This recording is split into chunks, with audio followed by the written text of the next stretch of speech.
Hi everyone, welcome to our channel AB home kitchen. ఈరోజు నేను మీకు ఒక మంచి రెసిపీ చూపిస్తున్నానండి.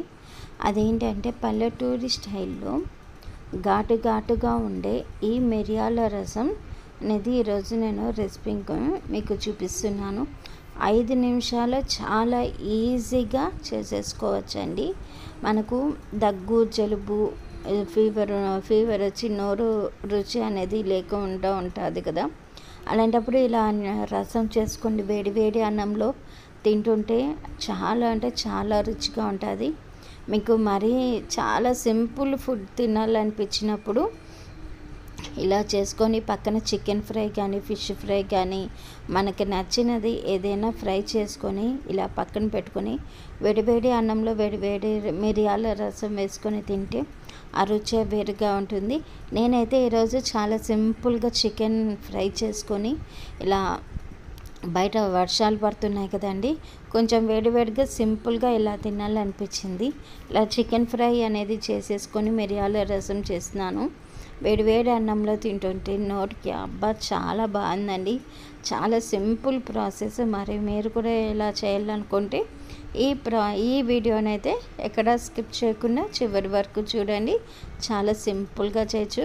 అది ఉడుకుతున్నప్పుడు ఆ స్మెల్ అది ఎంత బాగుందంటే అంత బాగుందండి. అంత టేస్టీగా ఉంటుంది.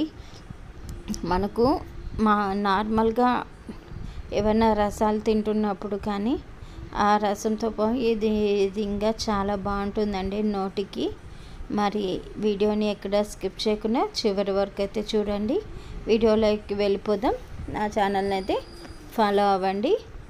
ఫస్ట్ ఇక్కడ నేను ఒక బాగా పండిన 2 టమోటాలు తీసుకున్నానండి.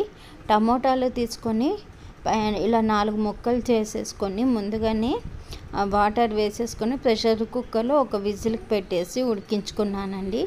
ఇప్పుడు వీటిని అదే వాటర్లో ఇలా మెత్తగా గుజ్జులాగా చేసేసుకుంటున్నాను. అంటే ఇందులోంచి మనకు పల్ప్ అనేది బయటకు రావాలి. ఇప్పుడు నేను ఒక లెమన్ సైజ్ అంత చింతపండును కూడా వాటర్లో నానబెట్టి పెట్టుకున్నాను. ఇప్పుడు అది కూడా ఇందులోకి టమోటాలకి యాడ్ చేసేసుకొని 2 కూడా కలిపేసుకొని 2 కూడా ఆ పల్ప్ అంతా కూడా మనకు వాటర్లోకి వచ్చేయాలి. ఇప్పుడు ఈ ఎక్స్ట్రా పల్ప్ అనేది కొంచెం తీసి పక్కన పెట్టేసుకుందామండి. అంతే, మరీ ఎక్కువ అవసరం లేదు, కొంచెం తీసేసుకుంటే సరిపోతుంది. ఈ ఎక్స్ట్రా పల్ప్ అనేది తీసేసుకొని పక్కన పెట్టేసుకుందాం. చూడండి, ఇప్పుడు ఈ వాటర్లో ఉన్న పల్పు మరీ అంతా తీయనవసరం లేదు, కొంచెం తీసేస్తే సరిపోతుంది.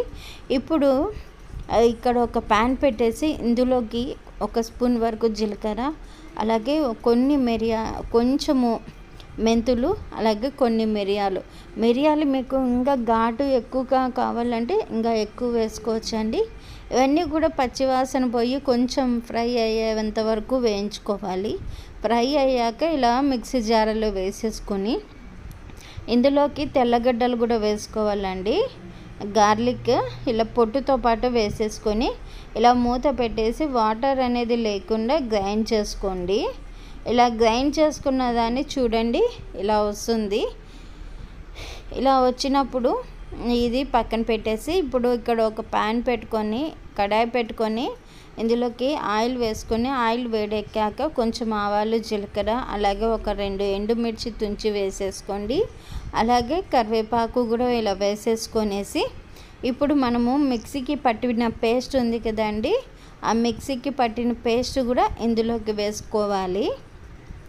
ఇందులోకి వేసుకొనేసి అలాగే కొంచెం పసుపు అనేది యాడ్ చేసుకోవాలండి. ఇలా పసుపు అనేది యాడ్ చేసేసుకొనేసి ఒక్కసారి ఇలా పోపులో అనేది కలిపేసుకోవాలి. మీకు ఈ వీడియోలో చూస్తే తెలుస్తుందండి. ఇలా పోపులో కలిపేసుకొని మనము ముందే రెడీ చేసి పెట్టుకున్న టమోటా, చింతపండు పులుసు అనేది పల్ప్ అనేది ఉంది కదండి, వాటరు అది యాడ్ చేసుకోవాలి. ఆ తర్వాత యాడ్ చేసుకున్నాక ఒక ఎక్స్ట్రా వాటర్ అనేది కూడా 1 గ్లాస్ ఎక్స్ట్రా వాటర్ నేను యాడ్ చేశానండి. మీకు థిక్ కన్సిస్టెన్సీ అనేది కావాలంటే వాటర్ యాడ్ చేయకండి. కొంచెం లూజ్ కన్సిస్టెన్సీ అనేది ఉంటేనే మనకు రసం అనేది బాగుంటుంది. ఇప్పుడు మూత పెట్టేసి కొంచెం సేపు ఉడికించినాక మూత తీసేసి ఈ రసం అనేది ఉడుకుతూ ఉంటుందండి. అప్పుడు కొంచెం కొత్తిమీర కూడా యాడ్ చేసేసుకొని మూత పెట్టేసి మీడియం ఫ్లేమ్లో ఉడికించుకోవాలి. 3 నుంచి ఒక 5 నిమిషాల వరకు ఉడికించుకోవాలి. ఇప్పుడు మూత తీసి చూద్దామండి ఒకసారి. ఇలా చూడండి, బాగా రసం అనేది మంచి స్మెల్ వస్తుంది. ఇది చేస్తున్నప్పుడు మంచి అరోమా అనేది వస్తుంది. చాలా అంటే చాలా సూపర్గా ఉంది. పిల్లలు కూడా చాలా ఈజీగా తింటారు. నేను ఇక్కడ మీరు చూసారు, నేను ఇక్కడ మిరియాలు మాత్రమే వాడానండి. ఎక్కడ కూడా రెడ్ చిల్లీ పౌడర్ ఏమి కూడా వాడలేదు. చాలా అంటే చాలా బాగుంటుంది. రసం అనేది ఉడుకుతుంది. ఇప్పుడైతే రెడీ అయిపోయిందండి. ఇప్పుడైతే నేను ఇలా సర్వ్ చేసేసుకొని వేడి వేడి అన్నంలో కొంచెం అయితే రసం వేసుకొని చికెన్ ఫ్రై పెట్టుకొని తింటే ఇంక మనకి ఎలాంటి కర్రీస్ కూడా అవసరం లేదండి. అంత టేస్టీగా ఉంటుంది ఈ రసం అయితే. మీరు ఫిష్ ఫ్రై కూడా పెట్టుకొని తినచ్చండి. ఈ పొగలిపోతున్న రసాన్ని ఇట్లా వేడి వేడి అన్నంలో వేసుకొని పక్కన చికెన్ ఫ్రై పెట్టుకొని తింటే సూపర్గా ఉంటుంది. మరి మీకు ఈ వీడియో నచ్చినట్లయితే నా ఛానల్ని సబ్స్క్రైబ్ చేసుకుని లైక్ చేసి వీడియోని షేర్ చేయండి. నేను చేసే ప్రతి వీడియో కూడా మీకు నోటిఫికేషన్గా రావాలంటే పక్కనే ఉన్న బెల్ బటన్ నొక్కితే నేను చేసే ప్రతి వీడియో కూడా మీకు నోటిఫికేషన్గా వస్తుంది. ఈ రసం అయితే తప్పకుండా ట్రై చేయండి. పిల్లలకి ఎలాంటి హెల్త్ ప్రాబ్లమ్స్ ఉన్నా కూడా నోటికి రుచిగా అనేది రసం అనేది చాలా బాగుంటుంది. ఇలాంటి కర్రీస్ లేనప్పుడు ఇలా ఈ రసం ఒక్కటే చాలా అనిపిస్తుందండి. అంత బాగుంటుంది. మీరైతే నా ఛానల్ని అయితే ఫాలో అవ్వండి. వీడియోని షేర్ చేసుకోండి, సేవ్ చేసుకోండి. థ్యాంక్స్.